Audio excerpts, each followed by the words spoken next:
Muy buenas tardes, estamos con Félix Martín Zárraga. Félix, buenas tardes. Hola, buenas tardes.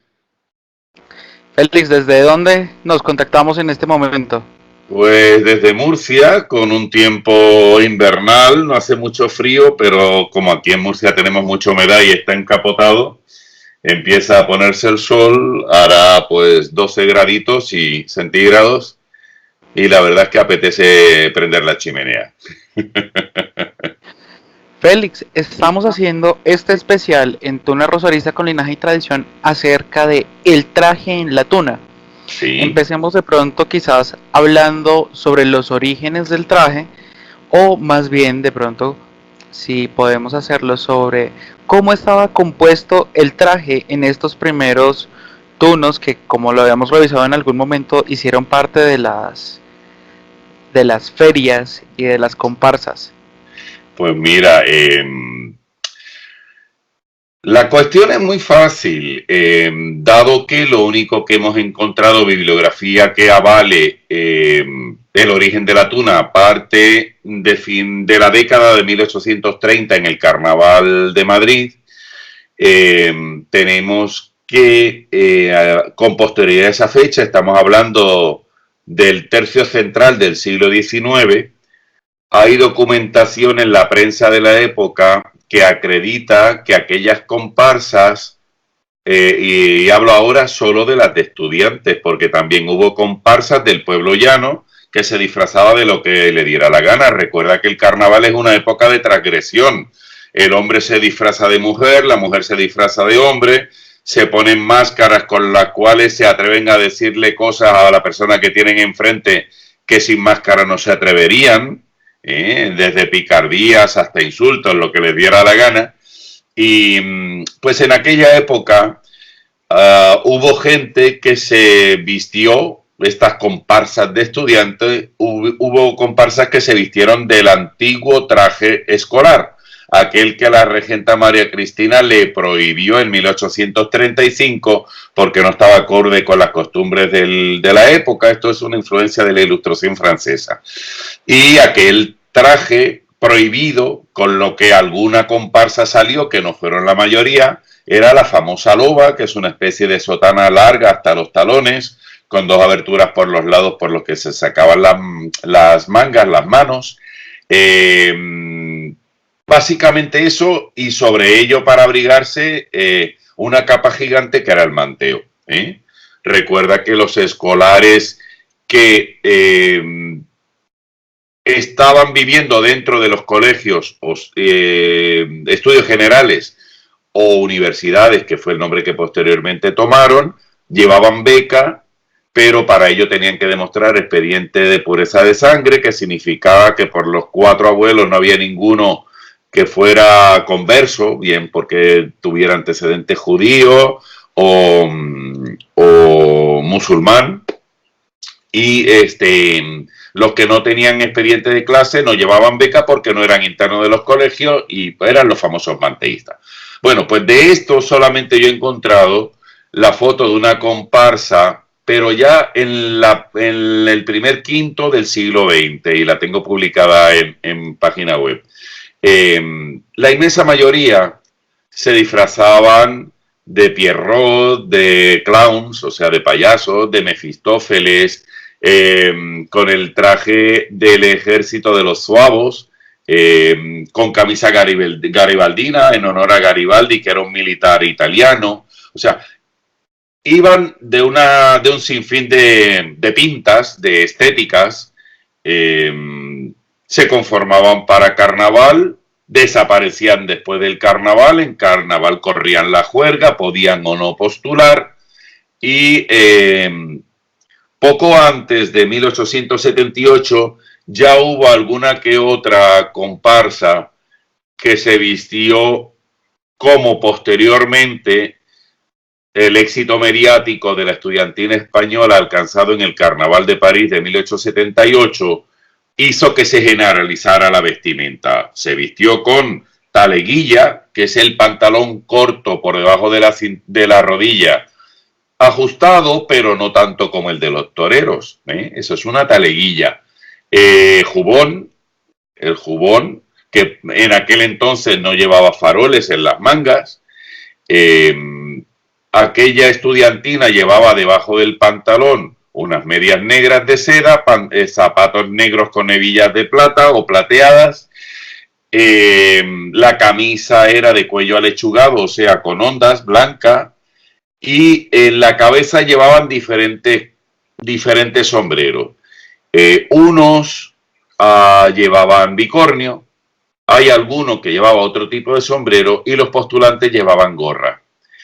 Acuérdate que en aquel entonces, en la Edad Media, el capigorrón llevaba gorra y la capa no era manteo, sino que era una capa corta, como esa que se ve en las películas antiguas en blanco y negro de los mosqueteros, para diferenciarlo de los demás estudiantes, porque era asalariado de los estudiantes pudientes, de los ricos. Pues ahí en la estudiantina española, que la mayoría eran estudiantes de la Facultad de Medicina de Madrid y del Conservatorio de Música de Madrid, pues vistió esa indumentaria. Y esa indumentaria, gracias a la enorme repercusión mediática, tanto en la prensa de España sobre todo, pero también en la de Inglaterra, Francia, se extendió. Y de ahí es que cuando las tunas comenzaron a tener actividad permanente a raíz del final de la Guerra Civil y aparición de las tunas del CEU, es que las tunas del régimen franquista adoptaron esa vestimenta porque, esa es mi opinión, les evocaba la Edad Media y por tanto propiciaba los afanes imperialistas del dictador Francisco Franco. Porque recuerda que en una época de la Edad Media en España no se ponía el sol. Era España desde Filipinas, pasando por medio continente americano, hasta en Europa, hasta Holanda.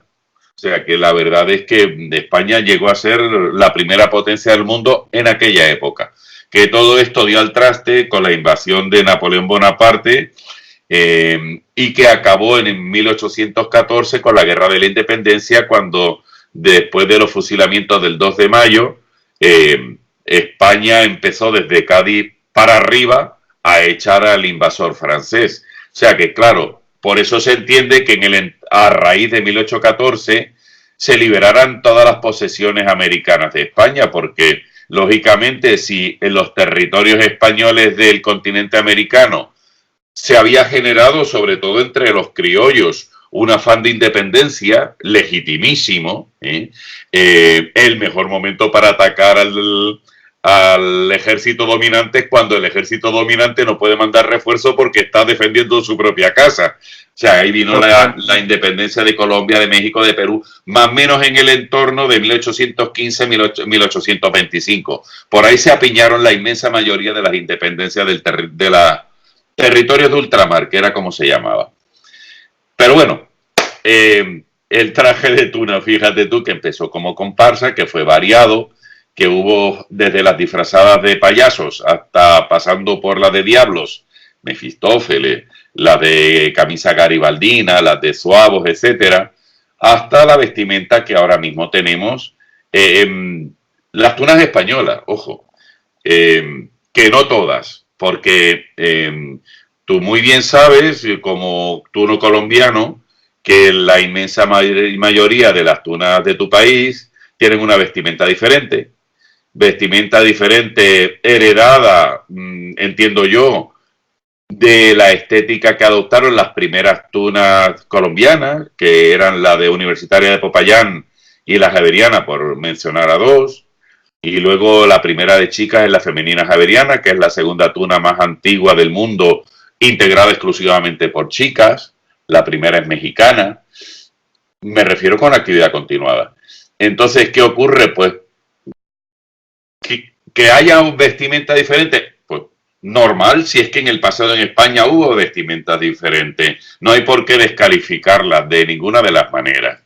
Es totalmente respetable y además hay otros condicionantes, que no solamente la falta de conocimiento, sino, por ejemplo, los motivos climatológicos. No es lo mismo que tú salgas de tuna en Puerto Rico con 40 grados del Caribe achicharrándote debajo de un traje de terciopelo, a que allí lógicamente haya una indumentaria mucho menos calurosa para poder realizar la actividad en un entorno tropical. O sea que tampoco se puede censurar, por ejemplo, que una de las primeras tunas del Perú en sus inicios llevara un poncho rojo. Es totalmente normal. O sea, cada agrupación, en función de un montón de considerandos, decidió adoptar una indumentaria y yo creo que nadie en el mundo puede censurarlo. Lo único que yo pido como investigador es que no se pierda el norte. La tuna que se ha exportado al continente americano y al resto del mundo es la tuna de origen español, que es donde nació la tuna. Con todo mi dolor, ningún otro país del mundo fue la cuna de la tuna, e imitar en el continente americano la estética de las tunas de otro país del mundo me parece un sinsentido histórico, porque la cultura extrapolada al Nuevo Mundo en aquellos países que tienen tuna es la hispana, no es, por ejemplo, la portuguesa.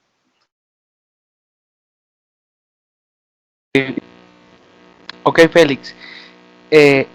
Hacía falta tal vez de pronto mencionar un poco sobre la identidad que se maneja a través de las tunas y su traje. Puede ser propagada, así como lo mencionabas, a través de las regiones debido a sus condiciones climatológicas, a su idiosincrasia, a la forma como se adoptó la tuna en cada uno de los países. ¿Qué habría que decir en cuanto al adoptar trajes de otras regiones? ¿Quedaría deslegitimado o perdería un poco su identidad? No, mira, vamos a ver. La tuna universitaria es libre de vestirse como mejor le parezca, de la misma manera que es libre de elegir el repertorio musical que mejor le parezca. O sea, ahí no hay nada que decir. El problema puede estar en las agrupaciones que se llaman tunas y no son universitarias y por tanto no son tunas. Pero volvemos a un territorio donde se pisan callos. De la misma manera que es imposible legislar para que una agrupación que se disfraza de tuna, utiliza la estética de la tuna y se autodenomina tuna para ganar dinero, como si, por ejemplo, se tratara de un mariachi, o sea, tomando a la tuna como un género musical, a mí eso me parece impresentable, porque la tuna es una agrupación de estudiantes universitarios que tiene una tradición, una filosofía de vida y una trayectoria histórica de compromiso social y de labores de ayuda al desfavorecido de la sociedad donde se encuentra esa tuna. Entonces, pues claro, que venga aquí un trío Los Panchos, y con todos mis respetos al trío Los Panchos, a disfrazarse de tuna y llamarse Tuna Los Panchos, y ahora yo voy a ganar dinero con la música de la tuna, y cojo una bandurria y cojo una capa y me pongo una beca que me invento. Eso es una falta de respeto para con nuestra costumbre estudiantil universitaria. Esa es mi opinión. Y no es más que eso. Yo no estoy criticando a nadie, simplemente doy mi opinión como el miembro de una tuna española que este año cumple 50 años de actividad continuada. De esos 50 años yo soy testigo activo de los últimos 40. Yo llevo más vida de tuno que de persona civil fuera de la tuna. Y solamente puedo decir que como tuno universitario, me duele la pasividad de las tunas universitarias, y que se ve en la imitación de, no solamente de la estética musical, copiando repertorios, sino en la estética de indumentaria, copiando vestimentas. No se puede legislar en contra, no se les puede prohibir ni que se llamen tunas sin serlo, ni que copien la estética, ni se le puede prohibir que elijan el repertorio que quieran. Lo que sí podemos hacer es que siendo diferentes y teniendo amistades en ellas como tenemos todos, y yo conozco gente excelente, buenísimos amigos, mejores personas, y no te digo nada de la calidad musical en esas agrupaciones, pero si una tuna universitaria se mete en un evento compartiendo escenario con ese tipo de agrupaciones que no son universitarias, las estamos avalando y le estamos diciendo eres igualito que yo, con lo cual todas las tunas universitarias se están equivocando. Y así ocurre que, por ejemplo, aunque lo vaya pretendido arreglar, últimamente el certamen de mayor nombre en Colombia haya hecho categorías para tunas universitarias y no universitarias. Más sin embargo, aquello que no es universitario no es tuna, es rondalla. No te disfraces de lo que no eres y no te vistas de lo que no eres. Pero insisto, esto es una opinión mía, nada tiene que ver con mi posición en la asociación que presido y nada tiene que ver con otra cosa que no sea más que mi más íntima convicción. En el mundo cabemos todos desde el respeto. Y valga la aclaración también para precisamente no pisar callos, como lo mencionaba. No, claro, pero es que si nos respetamos no hay problema. Yo entiendo tu valía como persona, como amigo y como instrumentista, como músico, como cantante, pero tu agrupación no es tuna porque no está vinculada a la universidad. Peor aún, tiene fines de lucro, se llama profesional, eso no es tuna. Se llame como se llame y haya quien haya en esa tuna. Y luego viene la esquizofrenia de que en esa tuna yo tengo gente muy buena que conozco y quiero.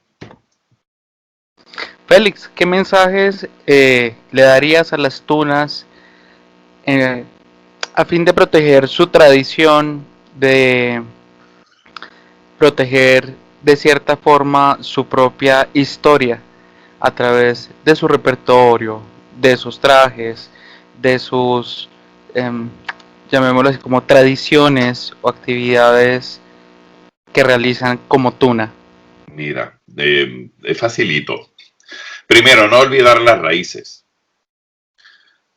Las tunas, en este caso en Colombia, tienen una raíz doble. El origen de la tuna en España, pero son ustedes tunos colombianos. Por tanto, la tuna no debe olvidar la estética de la vestimenta española sin que sea obligatoria. No la debe olvidar. ¿Por qué? Porque la tuna nació en España, no nació en Portugal. ¿Sí? Y la tuna, dado la tradición de tocar diferentes géneros musicales, porque desde el siglo XIX se tocó tango, se tocó danza puertorriqueña, se tocó bolero y se tocaron piezas clásicas de sinfonías y de óperas y se tocaron fragmentos de zarzuela. La tuna tiene que proyectar también los géneros musicales propios de tu pueblo, que es el pueblo colombiano. A mí me encanta cuando yo voy allá y escucho algún bambuco, algún pasillo. Eso me encanta. Yo, de hecho, de lo poco que he compuesto es un pasaje llanero a mi mujer. Y yo nací en Puerto Rico. Entonces, valores a preservar, pues primero las raíces. Origen español, pero soy colombiano. ¿Vale? Proyectar una imagen de tuno colombiano. Me da igual que te vistas con greguesco, con taleguilla y jubón, a que te vistas con pantalón negro, fajín, la beca y la capa. Esa es la indumentaria que ha predominado desde siempre en Colombia, desde que se fundó la tuna más antigua del país o las tunas más antiguas del país. Nadie puede obligarlos a cambiar de vestimenta. Y quien los critica no tiene conocimiento para criticarlos. Música. Pues sí, habrá que tocar canciones españolas, pero Colombia, igual que Puerto Rico, tiene compositores de pasodoble. Sacar al mundo la riqueza de los compositores colombianos que también componen Paso Doble. Denle al mundo a conocer piezas tan estupendas y tan llenas de vida como la Potrasaina, como el Mapalé. O sea, si es que Colombia tiene el ritmo negro y el ritmo criollo y tiene la dulzura del bambuco y tiene 1000 tesituras para poder sacar. Hay otra cosa interesante. Igual que en Puerto Rico las tunas utilizan el cuatro puertorriqueño, el güiro, el bongo, etcétera. Colombia está olvidando el tiple, la bandola, un montón de instrumentos maravillosos que dan señal de identidad patria al sonido de las tunas colombianas y que, oído desde fuera de Colombia, a los demás tunos nos llama la atención porque es un timbre, una tonalidad diferente. Si solo tocan bandurria y laude, es una tuna más, como si fuera otra tuna española. Entonces, respetar las raíces, respetar la identidad